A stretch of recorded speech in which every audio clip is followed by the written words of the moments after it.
Well, looky here. I've got this nice little computer I could jokingly call the Hipster Destroyer 9000 because it's pretty much the antithesis of a lot of hip and trendy YouTube retro gamer PC builds. It's got a Pentium Pro, it doesn't have a 3DFX Voodoo in it, and it doesn't have a Gravis ultrasound. Instead, it's got some SIT cooling mods and some less conventional upgrades.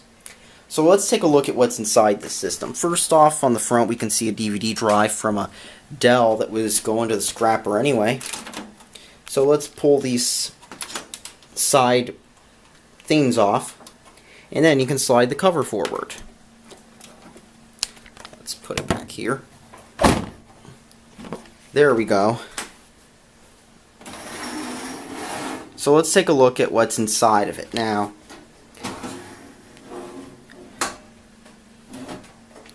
I'm going to have it mostly out here. You can lift the whole thing off, but I'm going to keep it out here for convenience sake because you can only film with one hand. Here's the crappy fan shroud. It's a piece of crap, but I've got it on here for completeness sake anyways and to get some of the hot air from here out. So the shroud does its job a little bit at least. So let me show you some of the cooling mods I've done to this system. So first off, let's remove the fan shroud. And it takes a little bit of effort to come off. Well, actually, I'll show it to you now first. I've got a flex-taped CPU fan on here.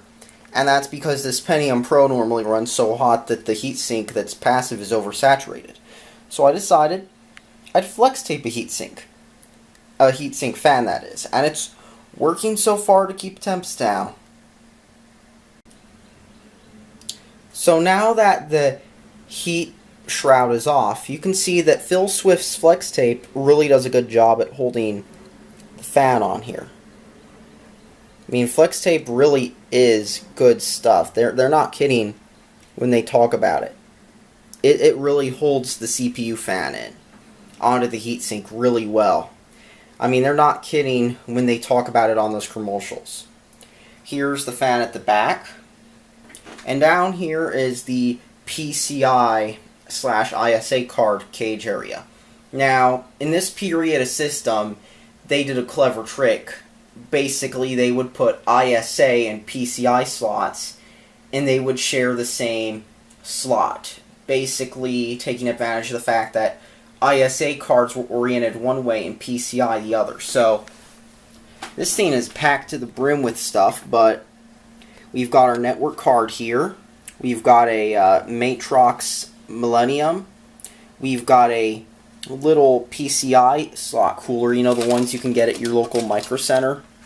It's actually one of these. I bought two because I didn't know how many I need, and I'll probably make use of this in another system anyway. It's some gamer brand PCI slot cooler, and it blows air out. And it does a great job when we have a case that doesn't have too many fan cutouts like modern cases do. And we've got a nice SCSI card. This is actually an i960 based SCSI card with a RAM expansion, so it basically has cache. And then right next to this we've got our Sound Blaster 16 value, pulled out of an old 486. Now, I do have the original sound card this used in this sound card pile, but it does have an internal speaker plug-in, but at the same time it's a SB16 PNP. And the problem with that card is, you need to run the CTCM tool and CTCU, when with this card it'll just work in DOS. I think we can tell which card's better. So let's turn this thing on.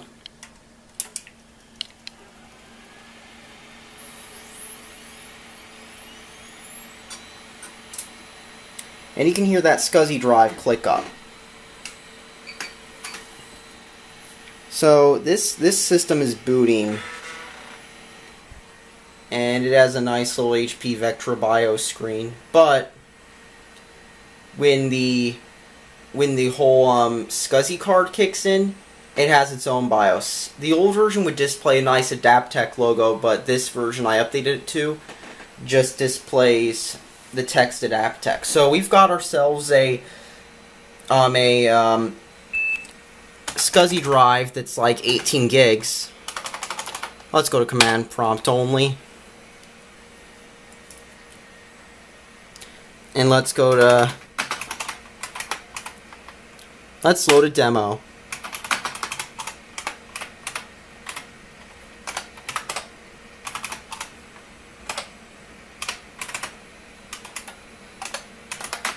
Gamer tip: if you have a program that needs EMM3D6 on or off, turn it off, and then kaboom. Let's turn on our ghetto speaker setup,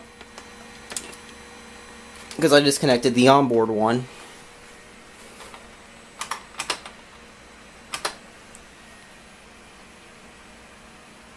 And we got an issue here. The SB16 needs its resources assigned, so we got to turn the system off.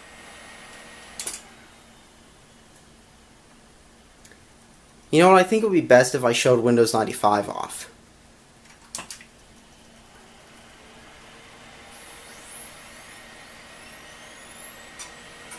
Look at these SCSI card LEDs, by the way. I want you to see them.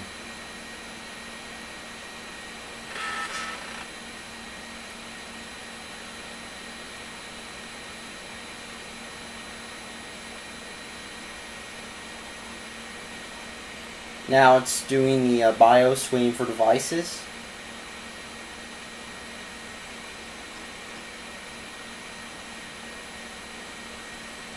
Now it's loaded, so it's doing a slower idle pattern. Starting Windows 95, and that's Windows 95 loading. You can't go wrong with Windows 95C. You never can. Well, unless you have devices it doesn't work with.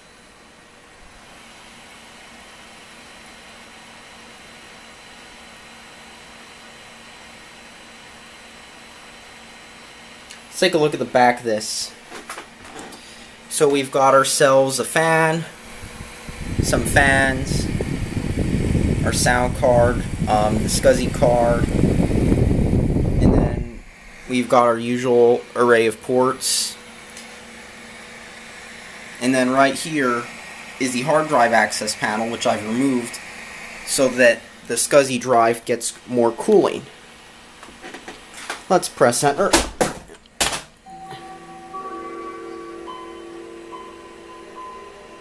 Nice. Let's go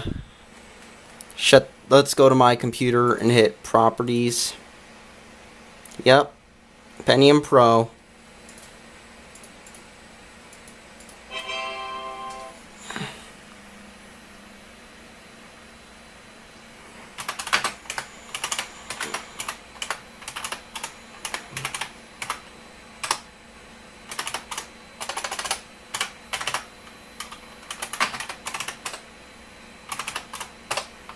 Let's see if this loads.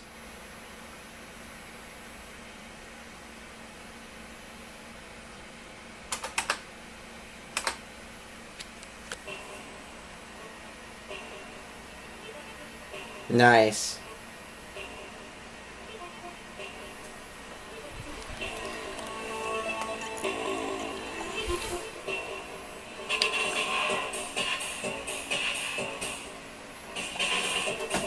Look at this. Nice, sharp CRT, and I'm running some demos on here. This is what these systems are made for. They're made for fun.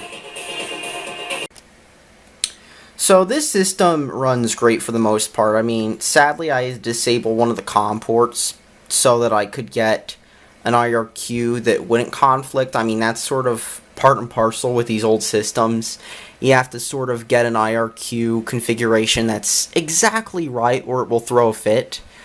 But the big issue I've had is upgrading the video card. Now, I did order a Rage XL, which I'm going to try and see if that improves things. I mean, those cards are cheap as chips. But the problem I'm having is, with this card, right, it just doesn't support the highest resolutions with the amount of RAM it has. It only has 2 megs. And this card also is the only one that would work with it, because when I try other cards, I would have issues. It would just freeze up when it accessed the sound part. I even switched sound cards to a different vendor. Same issue. But I can run some games on it. Like the one that every YouTuber wants to run. Oh yeah, I play Duke Nukem 3D. I'm a gamer. I play Duke Nukem 3D. Yeah. Yeah, you can play Duke Nukem 3D on here. And,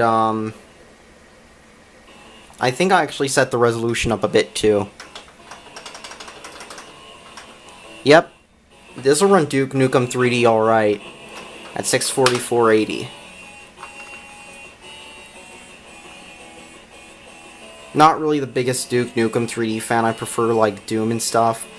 But it runs it... This card runs it okay at 640 by 480, but not 60 FPS, like you'd expect from the standard resolution. At standard resolution, it runs it really good. Standard res, it runs it at, like, full 60. But it looks better in this, too, so... Depends on what you want to play your Duke in. So yeah. There you go. Duke Nukem 3D on a Pentium Pro. This system runs great, doesn't it? So there you have it. Here's a quick video of my HP Vectra VA, my sick Pentium Pro DOS gaming rig. I like it. It's great enough for the games I play. So yeah, thanks for watching. Subscribe for more. Yeah, I'm a gamer. Yeah, I like video games. I only play the realest video games.